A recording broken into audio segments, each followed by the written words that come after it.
ওয়ালাইকুম ওস্তাদজি, ওয়ালাইকুম আসসালাম রহমতুল্লাহ।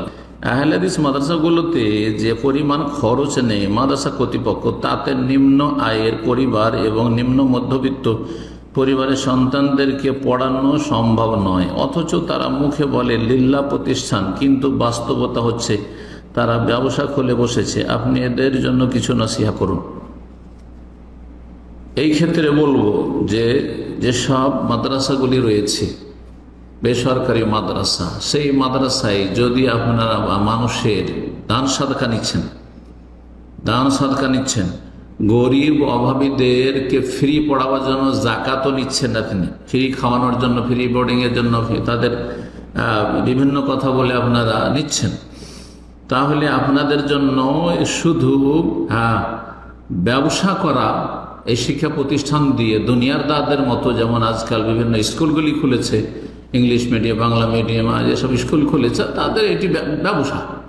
আর আজকাল লেখাপড়া ব্যবসায় পরিণত হয়েছে। আপনার ধর্মের লেবাস পরেও যদি ব্যবসা করেন তাহলে এটা বড় দুঃখজনক। এটা মোটেই করবেন না। যদি আপনারা মানুষের দান সাদকা নেন আপনাদের মাদ্রাসায়, তাহলে আপনার জন্য জায়েজ হবে না যে এত বেশি ফিস রাখবেন যেটাতে গরিবের ছেলে মেয়েরা লেখাপড়ার কোনো সুযোগই পাচ্ছে না, আর তাদের জন্য কোনো ফ্রিও নেই। এটা মোটেই জায়েজ হবে না।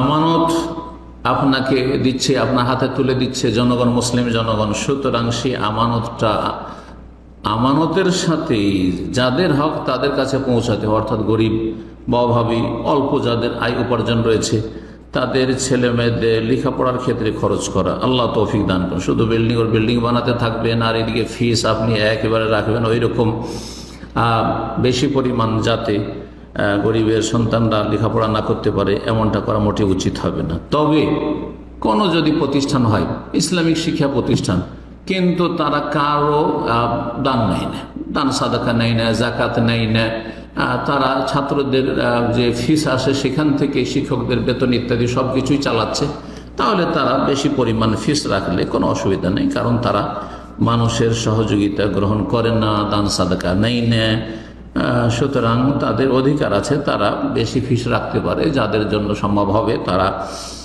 তাদের মাদ্রাসায় বা তাদের শিক্ষা প্রতিষ্ঠানে পড়াবে, আর না হলে পড়াবে না। আল্লাহ সঠিক বুঝ দান করুন।